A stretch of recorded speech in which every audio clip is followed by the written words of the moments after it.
Sœurs et frères dans le Christ, bonjour et bienvenue à cette méditation en ce samedi de la 6e semaine du temps ordinaire. Nous continuons notre cheminement à la suite du Seigneur et aujourd'hui, la parole que nous écoutons revient un peu sur quelque chose dont nous avons parlé il y a quelques jours.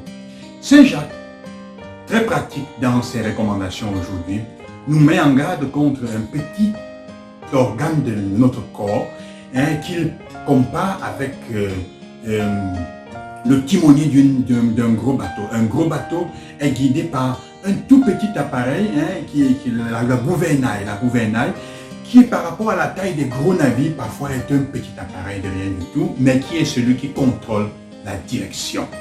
Et c'est quoi? C'est la langue. Il finit en disant, personne ne peut contrôler sa propre langue. Et il dit donc, frères et sœurs, faisons très attention.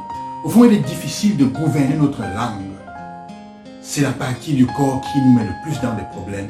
C'est la partie de notre corps qui aussi est capable de nous faire devenir des saints.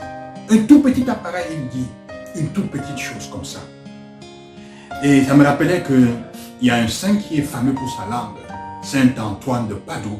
En effet, la partie de son corps comme relique qui est conservée à Padoue, c'est son appareil linguistique, la langue, ça peut faire un peu impression, mais c'est pour faire comprendre combien il est important de chercher à gouverner cet aspect de nous-mêmes. Le livre des Psaumes aussi nous dit parfois que c'est un élément à double tranchant, c'est comme une épée. Le Siracide aussi le dit, elle est comme une épée à double tranchant. Pour avoir trop parlé, certains ont trouvé la mort. Il est important donc que nous puissions demander cela. La grâce au Seigneur aujourd'hui, la grâce de gouverner notre langue. C'est une grâce, ce n'est pas facile. Ceux qui ont essayé le savent. Que se taire et ne pas parler n'est pas facile. On est porté par l'orgueil. Quand l'orgueil alors nous porte est mis ensemble, notre langue ne se tient plus. Soit parce qu'on pense qu'on est dans la vérité, soit parce qu'on pense qu'on ne peut pas se laisser faire. La langue est l'élément qui le plus nous met dans des problèmes. Il est donc important que nous demandions au Seigneur la sagesse de savoir gouverner notre langue.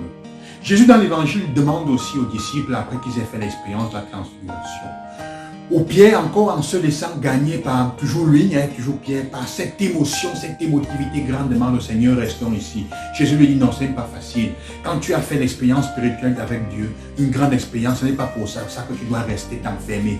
Il faut bien que nous redescendions dans la montagne. On rencontre le Seigneur pour redescendre.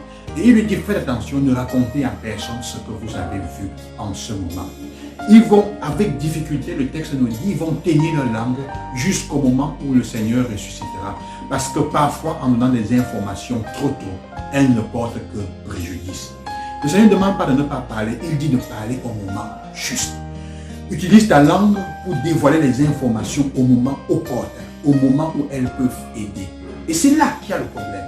Quand est-ce que l'utilisation de la langue aide? Il faut demander au Seigneur la grâce du discernement dans ce contexte. C'est une chose qui nous manque beaucoup aujourd'hui. Réseaux sociaux, journaux, nos groupes WhatsApp, notre langue, même si on ne parle pas directement, la langue aussi peut être considérée comme ce qu'on écrit sur les réseaux sociaux. Puisqu'on pense et ça sort, et on écrit comme on parle. La langue, quelle est l'utilisation que tu fais de ta langue? Est-ce que tu es capable de la gouverner? Est-ce que tu es capable de la contrôler? Saint Jacques nous dit, faisons attention, ce n'est pas facile. Il est difficile de gouverner sa propre langue, frères et sœurs. Donc c'est une grâce à demander à Dieu. Donne-moi la grâce d'utiliser ma langue pour ce qui est bien, pour parler au moment opportun et pour gouverner ma vie et gouverner mes pensées et mes actions comme ça se doit. Que le Seigneur vous accompagne et qu'il vous bénisse. Prions les uns pour les autres afin que le Seigneur donne la grâce de dire les choses, les informations opportunes au moment qu'il faut pour le bien de l'humanité et des autres. Gloire à Jésus-Christ et